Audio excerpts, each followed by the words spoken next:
कहानी के शुरू में हम देखते हैं किरोन का बड़ा भाई उसे कहानी सुना रहा होता है। वह कहता है, किरोन, मैं तुम्हें एक दिलचस्प कहानी सुनाता हूँ। बरसेउज में, जो दुनिया का सबसे गहरा महासागर है, मरमिड आज भी वहाँ मौजूद है। जलपरियाँ किसी भी इंसान से ज़्यादा खूबसूरत होती है, लेकिन खबरदार, वे इंसान नहीं होती। वह अपने गाने से मर्दों को दीवाना बना देती है और उन्हें माया दिखाती है। इससे कोई भी आदमी पागल हो जाएगा। किरोन यह सपना देख रहा होता है। उसे मेलुसिन कहती है, किरोन। फिर वो अपनी आंखें खोलता है। मेलुसिन किरोन से कहती है, क्या हुआ? किरोन खामोश रहता है, फिर कहता है, मैंने एक सपना देखा था। मेलुसिन कहती है, क्या एक सपना? किरोन बताता है, मेरे बड़े भाई का। नहीं, मेरे मरे हुए बड़े भाई का। जब मैं बहुत छोटा था, तब मुझे एक किताब पढ़कर सुनाते हुए जलपरियों द्वारा लोगों की हत्या की एक डरावनी कहानी। वह मेलुसिन से पूछता है, क्या आप भी वैसी ही हैं? जिस दिन मैंने तुम्हें वॉर की ट्रॉफी के रूप में लिया था, उस दिन से लेकर आज तक, क्या तुम मुझे मारना चाहती हो? क्योंकि मैंने तुम्हें जाने नहीं दिया, क्योंकि मैंने तुम्हें यहाँ बांध कर रखा है ताकि तुम जा न सको। वो मेलुसिन से कहता है, मुझे लगता है कि तुम सचमुच मुझे मार डालोगी, ठीक उन प्राचीन जलपरियों की तरह, और वापस समुद्र में लौट जाओगी। मेलुसिन चुप रहती है। फिर वो किरोन से कहती है, परेशान न हो, मैं तुम्हें एक लोरी सुनाती हूँ। वह किरोन को लोरी सुनाती है। किरोन सो जाता है। फिर वो अपने मन में कहती है, डरने की कोई बात नहीं है किरोन, मैं तुम्हें नहीं मारूंगी। मेलुसिन अपने बारे में बताती है। जन्म लेते ही हम उस दिन का इंतजार करने लगते हैं जब हम समुद्र छोड़कर किसी इंसान से मिलेंगे। उन्हें मारने के इरादे से नहीं, लेकिन हमें अपना उम्र भर का साथी, अपना सेरेनहाइड ढूंढना है। वह एक इंसान जो अपने ज़िंदगी में अनगिनत मुलाकातों के बीच मुझे ढूंढ निकालता है, मुझे कौन चुनता है, और जो अपनी बाकी की ज़िंदगी मेरे साथ गुजारेगा। किरोन, जैसे ही तुमने मेरा नाम लिया, मेलुसीन, मैं तुम्हें अपना सेरेनहाइड मानने लगी। मेरे सेरेनहाइड, मेरे किरोन, काश मैं तुम्हारे साथ हमेशा के लिए रह पाती। फिर उसे जलपरियों की बातें याद आती है जो उन्होंने मेलुसिन से कहा था, नहीं, तुम यह नहीं कर सकती। एक जलपरी और एक इंसान एक दूसरे को जीवन भर का प्यार का वादा नहीं कर सकते, कभी नहीं।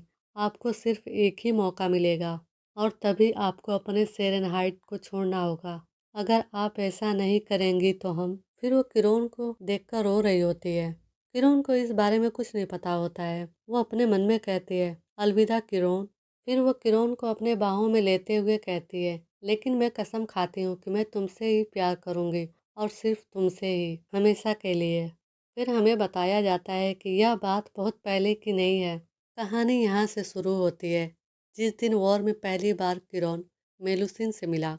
वह लड़ते हुए दुश्मनों को काटते हुए आगे बढ़ रहा था। उसे नहीं पता था कि आज के दिन जो उसे मिलेगा, जिससे उसकी ज़िंदगी पूरी तरह बदल जाएगी।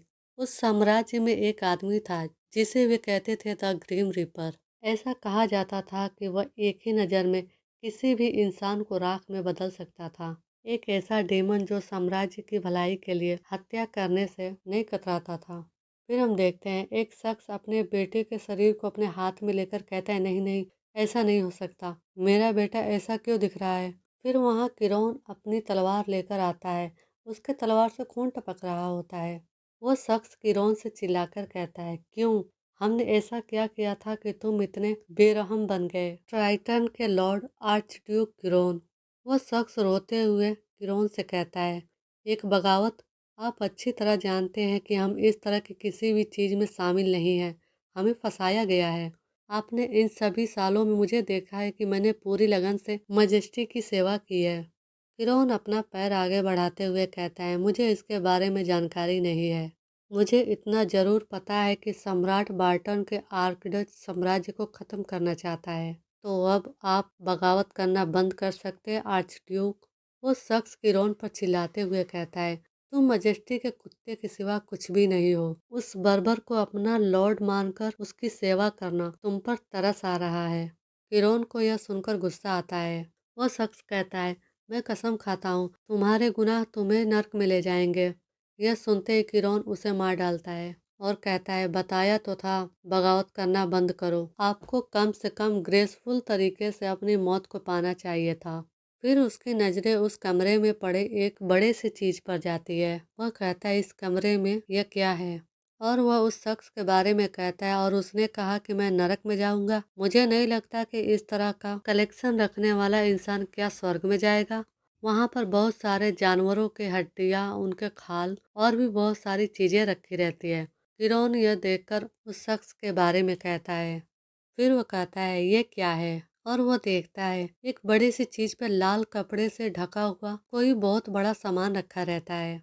वो उसे अपने हाथ से पकड़ के हटाता है। फिर वो चौंक जाता है। उसमें दो नीली आंखें दिखाई देती है। फिरौन का मुंह खुला रह जाता है। वह देखता है कि वहाँ एक जलपरी है जो कि मेलुसिन होती है। तभी पीछे से कियान कहता है, क्या आप यहाँ हैं योर ग्रेस? ऐसा लगता है कि हमने किले का अधिकांश भाग साफ कर लिया है। किरोन इयान को हाथों से इशारा करके धीरे से बुलाता है। कियान पीछे से देखते हुए कहता है, जी जी, यह तो एक चमत्कार है। यह एक मरमिड है। इयान किरोन को बताता है, मैंने सुना है कि आज ड्यूक बार्टन नायाब चीजों के शौकीन और कलेक्टर थे, लेकिन मैंने कभी नहीं सोचा था कि उसने एक ऐसा जीव को पकड़ लिया है जिसके बारे में सिर्फ लोक कथाओं में ही सुना जाता है। इयान कहता है, उनकी कलेक्शन परेशानी नहीं है योर ग्रेस। लोक कथाओं के हिसाब से अगर आप जलपरी को नुकसान पहुंचाते हैं तो आपकी मौत हो जाती है। शायद यही वजह थी कि आर्चड्यूक बार्टन की मौत हो गई। किरोन कहता है, आर्चड्यूक बार्टन की मौत की वजह यह थी कि वह एक बगावत की योजना बना रहा था, कुछ मछलियों की वजह से नहीं हुई।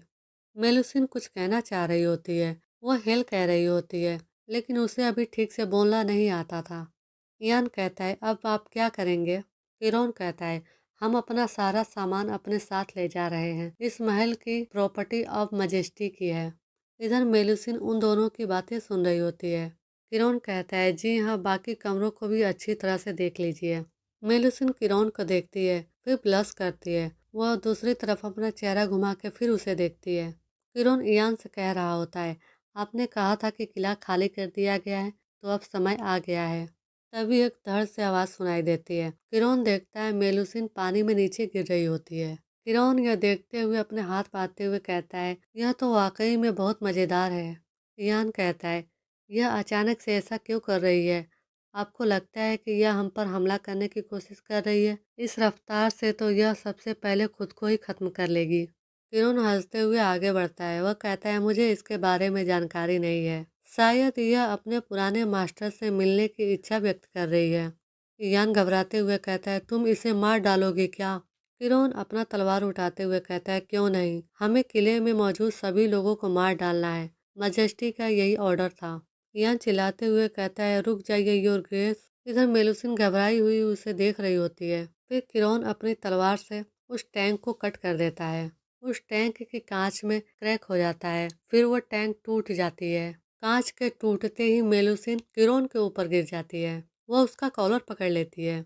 इयान चिल्लाता है, योर ग्रेस। मेलुसिन किरोन पे गिरी रहती है। वह हाफ रही होती है। वह किरोन को देखती है। किरोन को कुछ समझ में नहीं आता। वह उसकी आंखें देखता है। वो उसके चेहरे के बाल को हटाता है और कहता है, मुझे पहले पता नहीं था, लेकिन वो आंखें, उसे मेलुसिन की आंखें बहुत पसंद आती है। मेलुसिन किरोन का हाथ पकड़ के जोर जोर से हंस रही होती है। यहाँ मेलुसिन को उसका इकलौता इंसान, उसका सेरेन हाइड मिलता है, जो कि किरोन होता है। वो किरोन को बहुत ध्यान से देखती है। किरोन अपना हाथ उठा के मेलुसिन का हाथ पकड़ लेता है। फिर वह इयान से कहता है, इस मरमेड को ले लो, इसे किसी टंकी में डालकर मेरे पास लाओ। मेलुसिन नीचे बैठकर किरोन को देखती है। किरोन इयान से कहता है, तब तक कोई सवाल नहीं, मैं जैसा कहता हूँ वैसा करो। फिर वह एक कमरे में जाता है और वहाँ की चीजों को देखता है। वह कहता है, मैं यहाँ दूसरी बार आया हूँ। फिर वहाँ पड़े एक मूर्ति को देखता है। फिर उसे पहले की बातें याद आती है, जब उसका बड़ा भाई उसके साथ था। वहाँ पर एक शख्स गिड़गिड़ाकर कह रहा होता है, बार्टन का साम्राज्य वॉर में आत्मसमर्पण करेंगे और बार्टन आर्चजी बन जाएंगे। हम साम्राज्य के लिए अपनी पूरी लगन से शपथ लेंगे। किरोन उसे देखता है। वो शख्स कहता है, तो प्लीज मजेस्टी, हम पर रहम करो, हमें माफ कर दो। किरोन का बड़ा भाई कहता है, किरोन ध्यान से देखो। किरोन उस मूर्ति को देख रहा होता है। फिर वो मूर्ति तोड़ देता है। वो गुस्से से कहता है, यह जगह मुझे हमेशा ही नापसंद थी।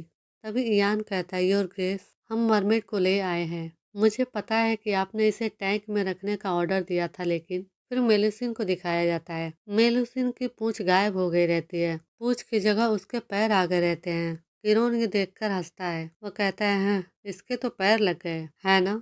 इयान बताता है, पानी सूख जाने के बाद इसमें बदलाव आ गया। फिर किरोन वही फ्लोर पर बैठ जाता है और मेलुसिन का चेहरा अपने हाथों से पकड़ते हुए कहता है, तो ये मछली भी इंसान जैसी दिख सकती है ना। आज ड्यूक बार्टन अपने महल में एक बेहद कीमती चीज छिपा रहा था। फिर वो देखता है मेलुसिन के चेहरे पे और उसके शरीर पे बहुत सारे जख्म होते हैं। वो इयान से कहता है, यह क्या है? वॉर की ट्रॉफी के साथ ऐसा बर्ताव करना ठीक नहीं है। तुमने ये निशान क्यों छोड़े? इयान, इसका बेहतर ख्याल रखना चाहिए था तुम्हें। इयान किरोन से कहता है, यह मैंने नहीं किया योरगेस। जब आपने टैंक तोड़ा तब से वे पहले से ही उसके शरीर पर मौजूद थे। मुझे शक है कि आर्चड्यूक बार्टन ने ही यह सब किया है। लोक कथाओं के अनुसार मरमेड। फिर मेलुसिन को आर्चड्यूक बार्टन ने जो उसके साथ किया वो बातें याद आती है। वो मेलुसिन को चाबुक से मार रहा होता है और कह रहा होता है कि तुम्हें मोती जैसे आंसू बहाने चाहिए, लेकिन तुम रो क्यों नहीं रही हो।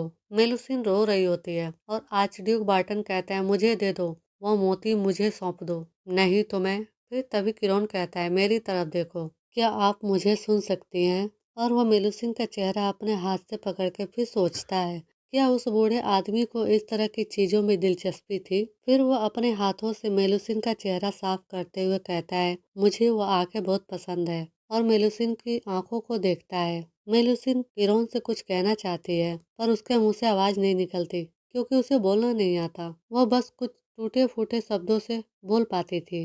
इयान यह देखकर डर जाता है। वो कहता है, प्लीज पीछे हट जाइए योर ग्रेस। पीछे दो सिपाही खड़े थे, वह भी अपना तलवार निकाल लेते हैं। किरोन कहता है, आप ये क्या कर रहे हैं? इयान कहता है, मुझे माफ कर दीजिए। कहते हैं कि जलपरी की आवाज आपकी रूह को चुरा सकती है। किरोन इयान पर चिल्लाते हुए कहता है, बस करो, तुम्हारी ये कहानियाँ। आपने उनका जिक्र करके पहले ही मेरे रास्ते में बाधा डाल दी है। इयान कहता है, मेरा मानना है कि सावधानी ही सबसे अच्छा तरीका है इन सब से बचने के लिए।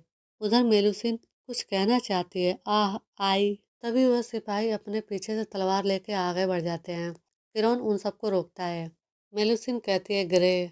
किरोन कहता है, क्या? फिर वो किरोन का कपड़ा पकड़ के कहती है, hungry hungry I feed I feed. Kieron Ian से चिल्ला के कहता है, आपने सुना इसने क्या कहा? इयान कहता है, हाँ, इसने आपसे बस इतना ही कहा कि इसे भोजन दे योर ग्रेस। मेलुसिन के मुंह से निकली ऐसी बातें सुनकर किरोन जोर जोर से हंसने लगता है। मेलुसिन किरोन को देखती है। वहां खड़े दोनों सिपाही आपस में कहते हैं, क्या योर ग्रेस हंस रहे हैं? फिर वह मेलुसिन के चेहरे को ऊपर उठाते हुए कहता है, मुझे नहीं लगा था कि हमें इतनी दिलचस्प ट्रॉफी मिलेगी। फिर वह इयान से कहता है, क्या तुम्हें हैरानी नहीं होती कि आगे क्या होगा इयान? और वो मेलुसिन के चेहरे को रब करते हुए कहता है, अगर हम इसे अपने साथ साम्राज्य में वापस ले जाए तो।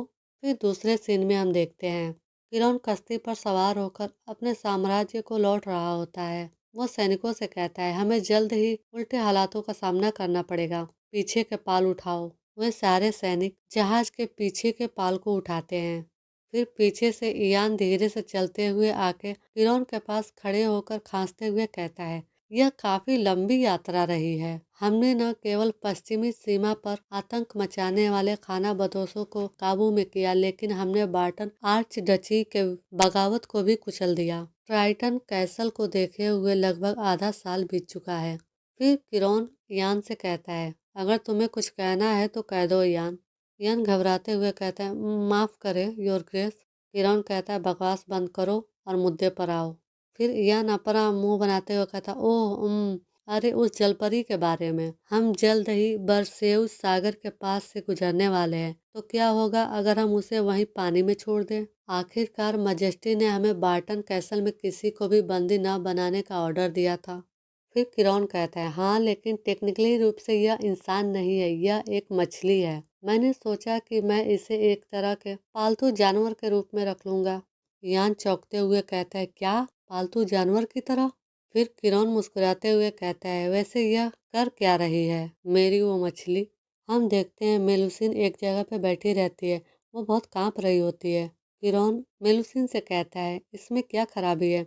यान किरोन से कहता है, ये कपड़े काफी छोटे लग रहे हैं, यह उन्हें लगातार खींचती और फाड़ती रहती है। किरोन इयान से कहता है, इसके चेहरे का रंग कुछ ठीक नहीं लग रहा। मैंने तुमसे कहा था कि रवाना होने से पहले उसे कुछ खिला देना, है ना? इयान किरोन से कहता है, हमने उसे किले में बची हुई कुछ मछलियाँ दी, लेकिन किरोन कहता है, मछली? इयान कहता है, जिस कमरे में हमें जलपरी मिली थी वहाँ कच्ची मछलियों से भरी बाल्टियाँ थी। यह उसके खाने जैसा लग रहा था, इसलिए हमने उसे थोड़ा सा देने की कोशिश की। किरोन मेलुसिन के पास बैठते हुए कहता है, कच्ची मछली है ना? मुझे लगता है कि जलपरी सूप या तला हुआ खाना नहीं खाएगी। मेलुसिन किरोन को देखती है। वो आह कहती है। किरोन मेलुसिन से कहता है, स्टे स्टिल। किरोन मेलुसिन के मुंह में अपना अंगूठा डालकर उसके दांतों को चेक करता है और कहता है, यह तो अजीब है। इसका मुंह काफी गर्म है, लेकिन इसके चेहरे का रंग मुरझाया हुआ है, मानो वो मर रही हो। मेलुसिन इर उर वाटर कहती है। इयान कहता है, हम क्या करें? क्या हमें इसे अधिक समय बीतने से पहले ही समुद्र में नहीं छोड़ देना चाहिए? किरोन कहता है, वाटर, आप किस चीज़ का इंतजार कर रहे हैं? वो पानी मांग रही है। इयान कहता है, हमने उसे प्यास लगने के शक में पानी पिलाने की कोशिश की थी, लेकिन वो नहीं पीती थी। यहाँ तक कि जब हम उसे उसके सामने रख देते थे तब भी वो नहीं पीती थी। पीछे से एक मेड जग में पानी लेकर आ रही होती है। किरोन उससे वो जग छीन लेता है और यान से कहता है, वह एक जलपरी है यान, पानी पीने के अलावा उसकी और भी ज़रूरतें हैं। तभी यान चिल्लाता है, आप क्या कर रहे हैं? किरोन मेलुसिन के ऊपर वो पूरा पानी डाल देता है। यान और किरोन दोनों उसे देखते हैं। मेलुसिन के ऊपर पानी गिरने से वो बहुत खुश होती है। वो हाँ कहती है और किरोन की तरफ देखती है। किरोन पूछता है, यह कैसा लग रहा है? क्या आप बेहतर महसूस कर रही हैं? वो किरोन से कैसे भी करके बोलती है, थैंक। फिर किरोन इयान से मुड़ के कहता है, थर्ड मेट को बुलाओ और उसे उस पर नज़र रखने के लिए कहो। जब वो ठीक हो जाए तो मुझे बुलाओ। उधर मेलुसिन किरोन को रोक रही होती है। वो किरोन से कहना चाहती है कि मत जाओ। फिर किरोन वहाँ से जाने लगता है। मेलुसिन किरोन का पैर पकड़ लेती है। किरोन मुड़ के मेलुसिन को देखता है, फिर कहता है, मैं ऐसे जानवर को पालना नहीं चाहता जो इतना ज़रूरतमंद हो। और फिर वहीं मेलुसिन के पास बैठ जाता है। मेलुसिन भी ठीक किरोन की तरह ही करती है, जैसे किरोन ने मेलुसिन के मुंह पे अपना हाथ रखा था। मेलुसिन भी वैसा ही करती है। किरोन कहता है, तुम आखिर हो क्या? ऐसा मत करो। मेलुसिन कैसे भी कहती है, डोंट गो, डोंट गो। फिर वो वहीं पे किरोन के हाथ पे बेहोश हो जाती है। किरोन चिल्लाता है, व्हाट? ये क्या हो गया? आज का एपिसोड यहीं खत्म होता है। वीडियो को लाइक करना न भूलें। मिलते हैं अगले एपिसोड में।